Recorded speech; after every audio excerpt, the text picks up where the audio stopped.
KGUN9 on your side at 5 starts now. Good evening and thank you for joining us. I'm Kevin Boughton. And I'm Valerie Cavazos. We begin with team coverage of a peaceful rally in March underway right now downtown. Organizers say it's a show of solidarity in the wake of yesterday's white nationalist rally that turned deadly in Charlottesville, Virginia. We have team coverage on the march. Ivan Rodriguez is near Hotel Congress where the march will start. But first, let's go to Max Darrow, who's live downtown. Max.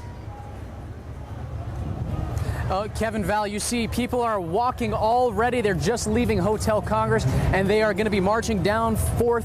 Now, everybody here, they are here for a march against hate and racism. This is just a day after what happened in Charlottesville. Organizers say they're calling it a rally, a protest, a march, you name it, all of the above. Now, the motivation is to show love and support for people of all races, religions, and cultures here in our community. Why don't we walk this way a little bit? You'll see just how many people we're talking about.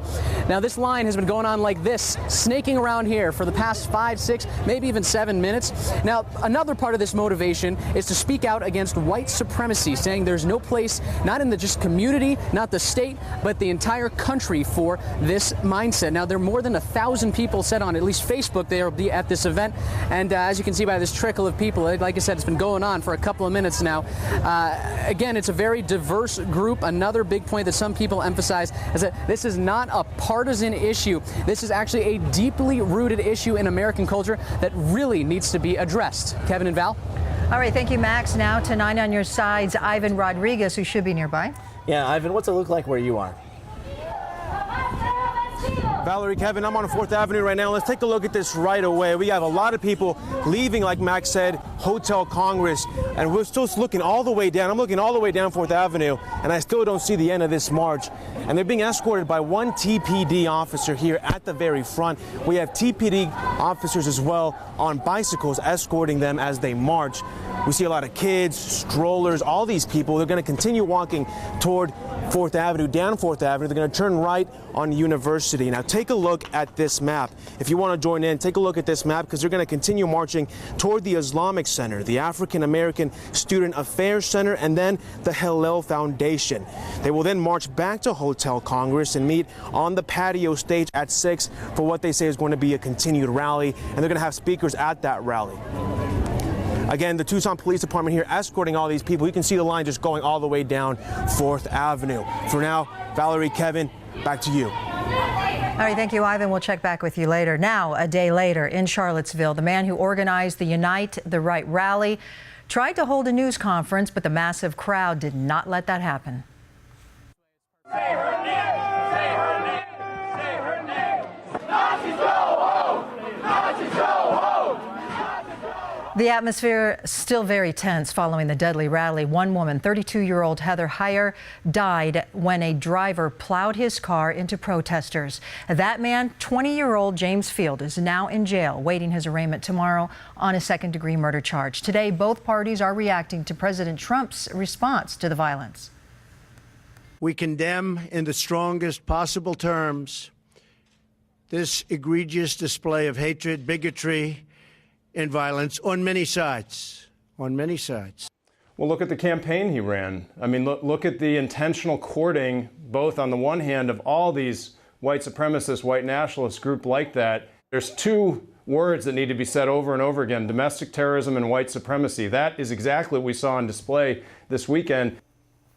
Arizona Senator John McCain released a statement in response to the attack in Charlottesville, saying in part, white supremacists and neo-Nazis are by definition opposed to American patriotism and the ideals that define us as a people. American patriots of all colors and creeds must come together to defy those who raise the flag of hatred and bigotry. There is more on the violence in Charlottesville this weekend, including why President Trump's national security advisor believes what happened there yesterday classifies as terrorism. That information up right now on KGUN9.com. And Kyler Diggs joins us now with a look at the weather. And Kyler, a lot of us still groggy after that lightning and thunder last night. I tell you what, that was a rough night of sleep, wasn't it? Wow, I tell you, the lightning was really something. We got some really impressive rainfall totals off of that, too. We're going to take a look at those a little bit later in the newscast. Right now, let's take you outside and take a look at the current conditions. A much calmer afternoon after that raucous overnight thunderstorm activity. 91 degrees right now at the Tucson International Airport. You can see partly cloudy skies over Tucson right now. Let's take a look at the radar. We do have a couple of thunderstorms to talk about, mainly to the west of Tucson and to the southwest. We did see pretty strong thunderstorm over Sahuarita earlier today, but right now the strongest activity that we see just to the northwest of 3 points and to the southwest of 3 points. These are all moving off to the east. As I mentioned, we'll take a look at the rainfall totals from last night and our chances of rain this week coming up a little bit later. All right, thank you, Kyler. Now, tree removal companies across town have been picking up the pieces because of that powerful monsoon a few days ago. 9 on your sides, Ivan Rodriguez spoke with one company in Tucson now swamped with calls to remove trees knocked down by wind.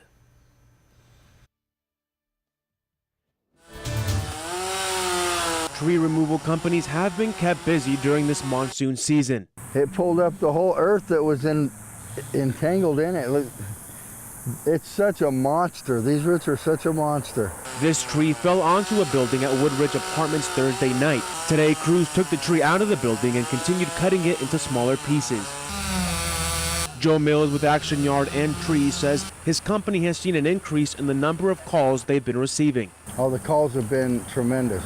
I'm used to about 3 or 4 calls a day. I'm getting about 20 a day right now. It's tough, man.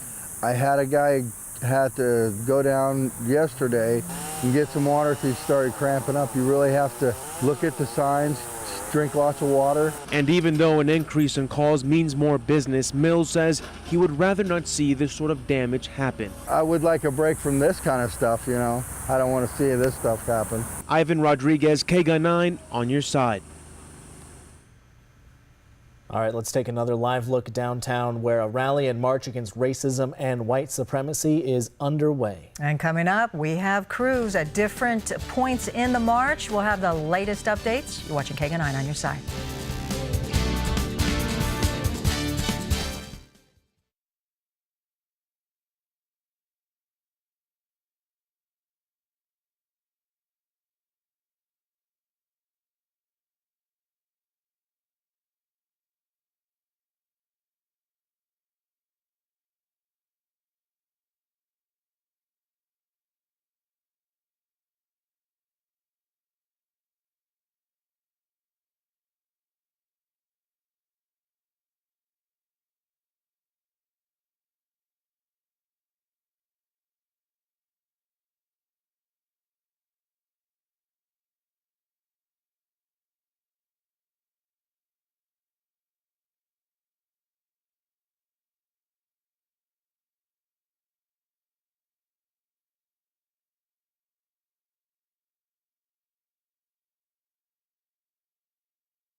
And we're back with team coverage on the march organized in response to the violence in Charlottesville, Virginia yesterday. Organizers call this march the March Against White Supremacy and Racism. And KGUN9's Max Darrow and Ivan Rodriguez are both live at 4th Avenue at different points in the march. Let's go to Max first. Max, what's going on there now?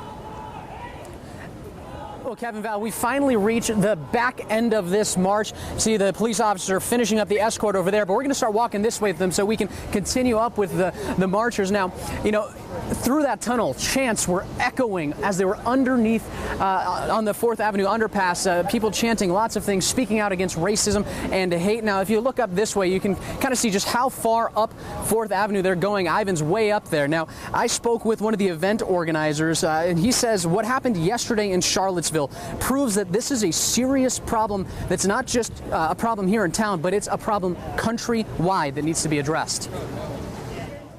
For far too long, we as Americans, as Arizonans and as Tucsonans, have underestimated and turned a blind eye to the things that fester right below the surface, which is our incomplete racial dialogue and our incomplete reconciliation with our history. And right here, oops, somebody just fell. Hopefully she's okay. We've got a very diverse group of people, and now Ivan Rodriguez is just down the street. And Ivan, where are they headed, and what is next for this group of marchers? Okay, there's a problem in Tucson.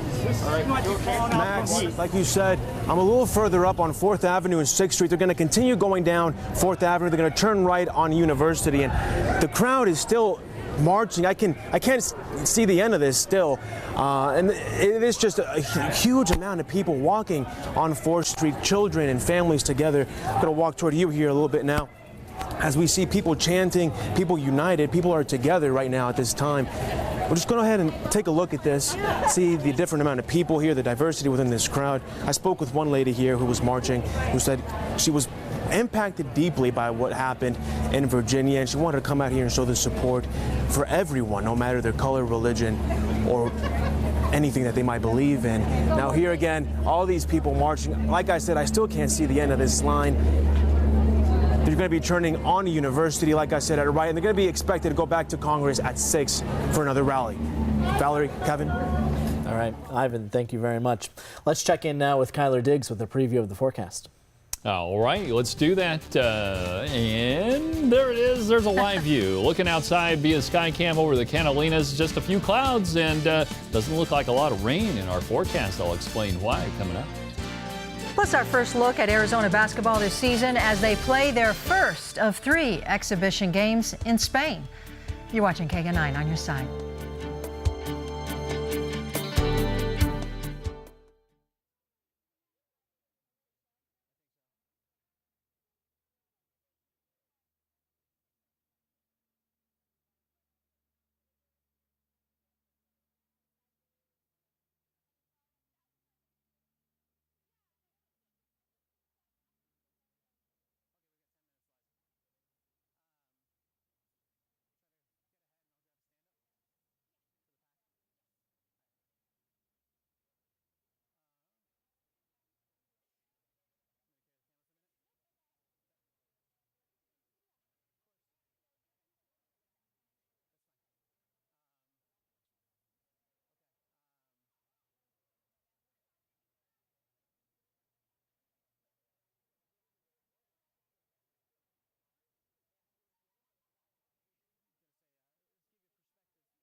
Now, KGUN9 on your side first warning weather with Kyler Diggs.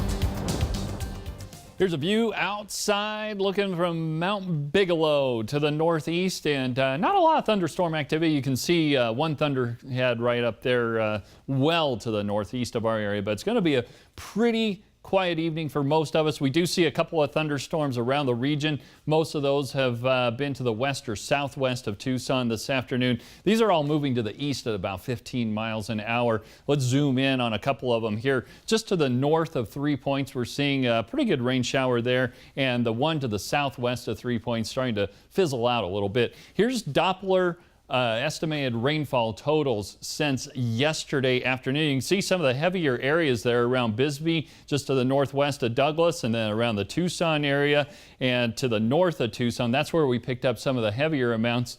And Ted Jones, Catalina, said he got 1.4 inches out of this deal overnight last night and into early this morning. Here's a few other totals, and 1.48 inches officially at Tucson International Airport. But look at the Tank Verde Guest Ranch, 3.27 inches of rainfall. Douglas, 2.5 inches, about 2 1/3 there in Bisbee. DM Air Force Base, 2 inches. And on the north side of town, we were picking up anywhere from about 1.5 inches to almost 2 inches along the foothills. So that was an impressive storm overnight last night, and the lightning that went with it was even more impressive. 91 degrees this afternoon in Tucson, 99 degrees in Phoenix, and 85 in Sierra Vista. Temperatures right now, we're still at 91 degrees at the airport in Tucson, 83 in Nogales, 81 in Douglas. Overnight tonight, we'll see partly cloudy skies. Won't rule out an isolated thunderstorm or two, but we should have a much quieter night than what we did last night. 70s in the higher elevations right now. Still hot to our west. That's that dry air that's going to be moving in here. And there it is on the water vapor imagery. Remember last week how we had that dry slot of air move in right over our region? Pretty much the same thing's going to happen this week. So we're going to be putting a lid on the monsoon activity for the next several days. And take a look. Here's another reason why. Dew points approaching the 30s and 40s, and that dry air is moving in from the west, especially as we head on into Tuesday. Temperatures across the nation, 70s and 80s for most of us until you get to the Gulf Coast. We're seeing some 90s. Quite a bit of scattered shower and thunderstorm activity throughout the entire nation, but for us, just a few thunderstorms. All right, let's take a look at some numbers for you. Overnight tonight, we'll be dropping into the comfortable 70s, and then by tomorrow afternoon, back into the 90s, and we're going to start to crank things up around here. Here we go again with the dry air in place. Temperatures approaching 100 degrees by the time we get to Thursday. Friday, I think we will be at 100 degrees, and then maybe a slight return of the monsoon next week. There was some fog this morning at Sabino Canyon. Oh, it was so moist out there. Right. Kyler, thank you. Erica Weston here now. And Erica, the Cats looking pretty good overseas. If today is any indication, Wildcat fans will be chomping at the bit for basketball season. Yes, it's mid-August and we're getting spoiled talking Arizona hoops. The preseason hype around this team looks to be real as they start their trio of exhibition games in Spain. And today we got our first look as to what this year's squad might look like. All right, maybe it wasn't really a fair fight, but the Cats were still really impressive. Second quarter, Arizona up 21. Brandon Randolph gets it from Alex Barcelo. He knocks down the three. Randolph finished with the team high in points with 21. To the third, Randolph again, a little give and go from Keanu Pinder, throws it up to Chase Jeter, who throws it down for the slam. Cats fans will have to wait until next season to see the Duke transfer. But later in the third, off the Dusan Ristich missed free throw, Emmanuel Acott grabs the rebound, kicks it out to Dylan Smith. Back to Randolph, who throws down that monster dunk. The Wildcats get the win, 113-44. Up next for Arizona, they'll head to Barcelona for 2 more exhibition games and probably a little sightseeing too. They'll play Wednesday and Friday. Games can be seen online with a subscription to flowhoops.com. Football now. Cardinals face the Raiders in their second preseason game last night. No starters played in the first game, the Hall of Fame game in Canton, but last night the Cardinals seemed to be clicking on all cylinders. The quarterback play was a big positive for Bruce Arians and his team last night. First quarter, Carson Palmer fires one into the end zone, finding Britton Golden. But that was it for Palmer for his first action in preseason. Second quarter, same score. Drew Stanton in at QB, now scrambling out of the pocket. Finds Troy Nicholas in the end zone as the Cardinals take a 14-0 lead. Now off the ensuing kickoff, former Wildcat Scooby Wright turning some heads. Wright flies down the field, getting his paw in there to force the fumble. Number 58 you see there at the bottom. The Raiders recover, but that was a big play by the ex-Wildcat. Baseball, Diamondbacks and Cubs series finale today, top of the second. John Jay slices one to left. David Peralta can't get there. Javier Baez scores with the Cubs with a 2-0 lead. Bottom of the fifth, same score, 2 on for Peralta. He flies out to left, but it's deep enough for Ketel Marte to tag and come in to score. And it's 2-1 Cubs, but the wheels, they fell off in the 8th for Diamondbacks' Jake Barrett. 2 on for Baez, who says bye-bye to that ball. Off the second deck, the Cubbies take a 5-1 lead. Next batter, Ian Happ makes it back-to-back homers off of Barrett. That one's over the wall and right for a 6-1 lead.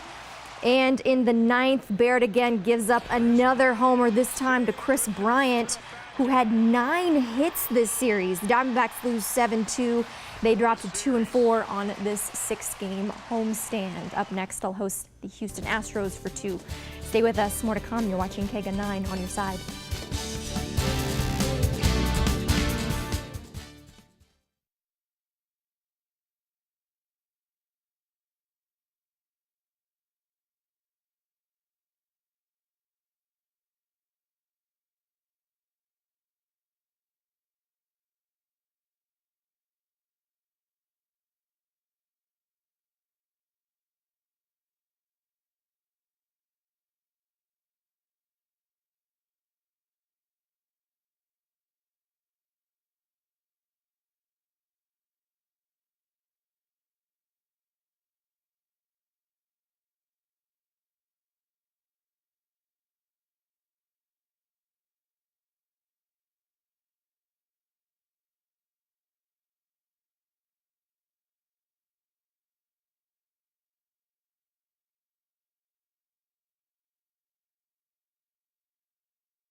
Yeah, take a look at this. A water rescue early this morning. Northwest Fire tells us a call came at around 4 o'clock about this car, which was reportedly washed from the roadway on Ina.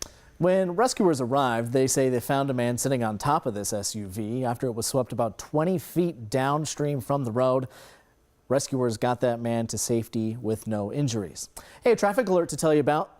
Sandario Road is closed between Avra Valley and Twin Peaks because of flooding. Police tell us one vehicle was stuck in the water, but it has since been removed.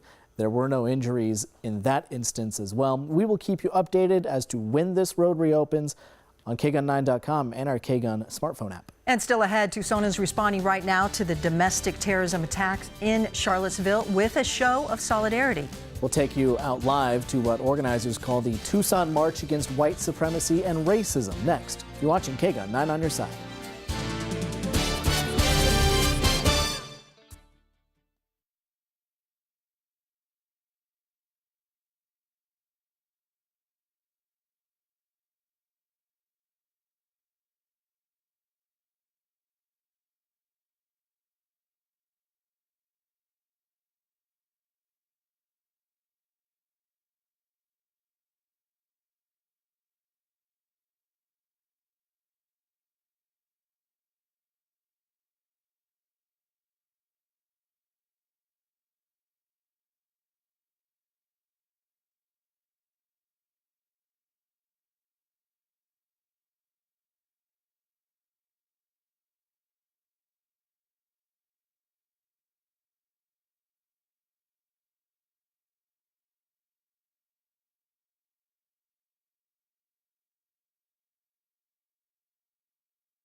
This is a live look near the university where people are marching against white supremacy and racism.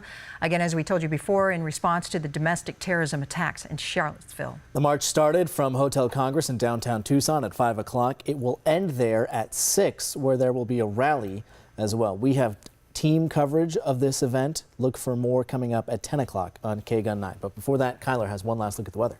Yep, might see a isolated thunderstorm through the evening, but this week it's going to dry out and really warm up. Temperatures near 100 by the middle of the week. All right, thanks for joining us. Good night.